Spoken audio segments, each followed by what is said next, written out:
Connection में आज हम ग्रेविटा इंडिया के मैनेजमेंट से खास बातचीत करेंगे और जानेंगे कि आगे मार्केट शेयर बढ़ाने और ग्रोथ को मजबूत करने को लेकर कंपनी का आउटलुक क्या है।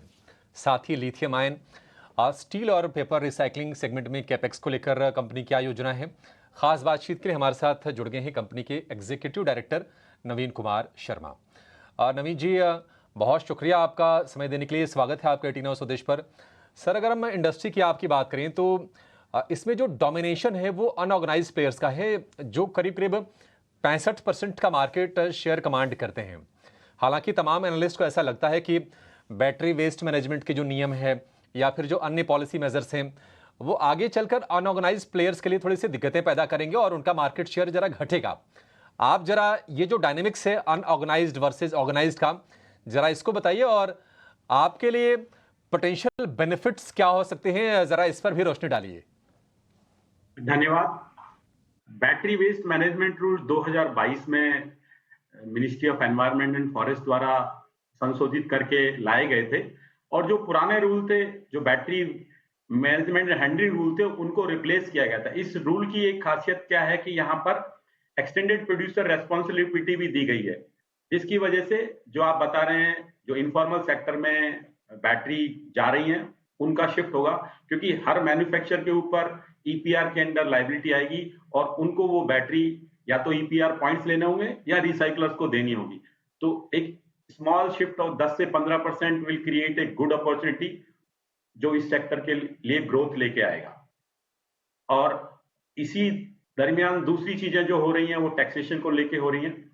एज एन ऑर्गेनाइजेशन जितना भी रिसाइकलिंग सेक्टर है वो मिनिस्ट्री ऑफ फाइनेंस के संपर्क में है, क्योंकि जो बैटरी एक कंज्यूमर के द्वारा या कोई भी स्क्रैप कंज्यूमर के द्वारा जब दिया जाता है तो उसकी कोई इनवॉइस नहीं होती, उस पर कोई टैक्स क्रिएट नहीं होता है। तो बात ये हो रही है कि उस पर या तो रिवर्स चार्ज मैकेनिज्म लाया जाए, ताकि उसकी वजह से वो सेक्टर से बैटरी स्क्रैप या कोई भी पोस्ट कंज्यूमर स्क्रैप है वो फॉर्मल सेक्टर को शिफ्ट हो, या फिर कोई ऐसा टीसीएस जो हर बार के ट्रांजेक्शन के ऊपर में कलेक्ट कर लिया जाए विद होल्डिंग टैक्स के रूप में।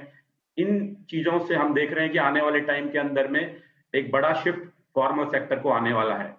एज ए कंपनी उसकी हमने ग्रोथ स्ट्रेटेजी बना रखी है। हमारी कैपेसिटीज जो हमने करीब 2.25 लाख टन थी 23-24 में वो बढ़ के 3 लाख टन हो गई है और 24-25 में हम उनको 3.5 लाख टन लेके जाएंगे और 25-26 में करीब 4.5 लाख टन लेके जाएंगे। तो ये जो हमारा एग्जिस्टिंग सेक्टर है, लेड, एल्यूमिनियम और प्लास्टिक की बात कर रहे हैं। फ्यूचर में हम और कैपेक्स प्लान कर रहे हैं। आने वाले 4 साल में करीब 600 से 700 करोड़ की कैपेक्स होंगे, जिसमें करीब 250 करोड़ के कैपेक्स नए सेक्टर में होंगे, जो आप बता रहे हैं paper recycling, steel recycling and lithium recycling के अंदर में होंगे। प्लस हम एग्जिस्टिंग जो टेरिटरीज हैं इंडिया की और बाहर अफ्रीका में, उसके अलावा हम लोग कुछ नई टेरिटरीज में काम कर रहे हैं। South Africa, Oman and Dominican Republic की साइड में हम ज्योग्राफिकल एक्सपेंशन कर रहे हैं।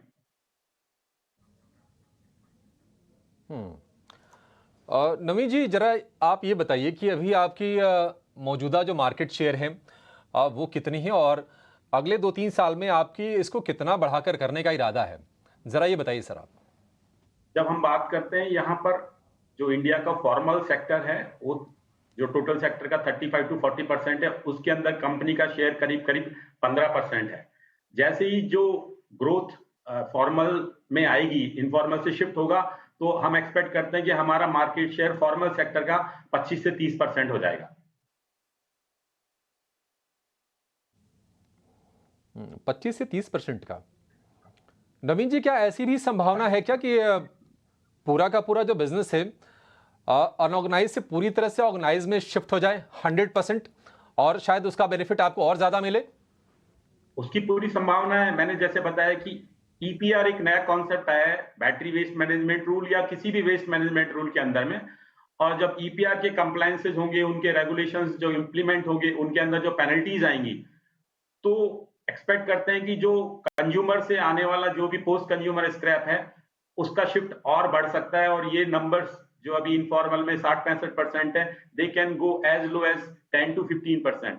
तो वी फोर्सी जो ग्रोथ होने वाली है वो 100% हो सकती है आने वाले 2-3 साल में।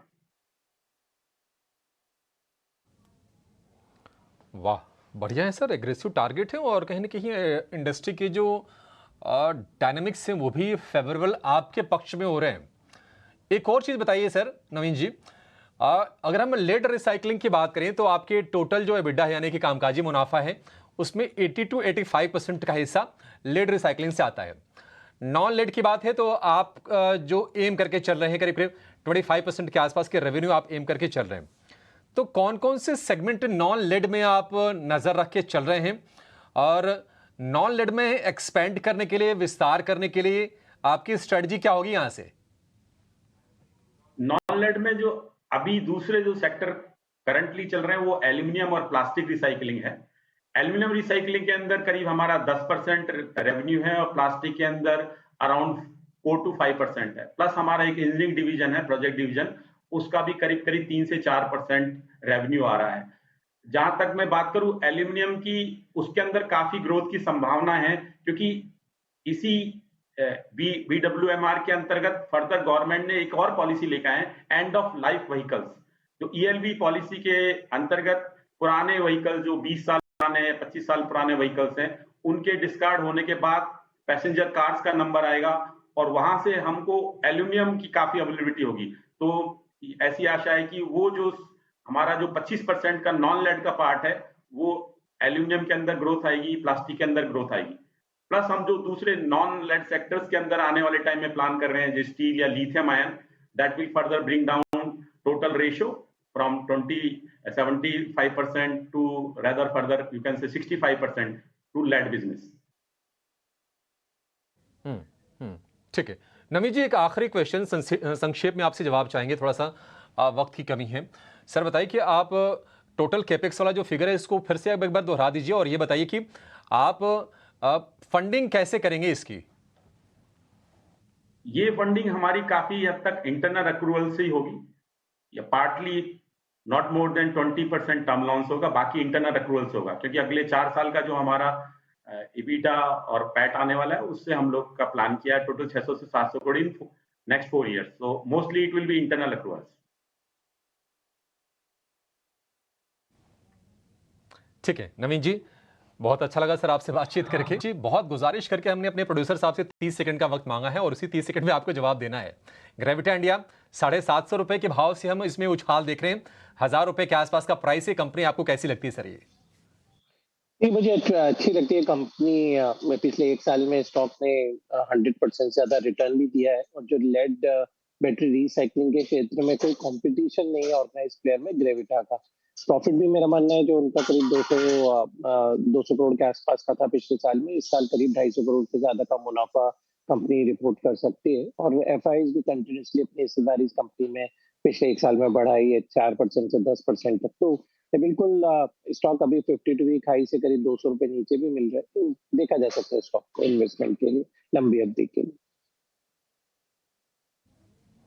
ठीक है, बढ़िया है, लंबी अवधि के लिए बढ़िया स्टॉक है। एफआईज भी भरोसा बढ़ा रहे हैं ग्रेविटा पर। 994 रुपए का प्राइस है, तो ठीक ठाक भाव पर भी है, वैल्यूएशन के लिहाज से भी ठीक है, आप इसमें खरीदारी कर सकते हैं।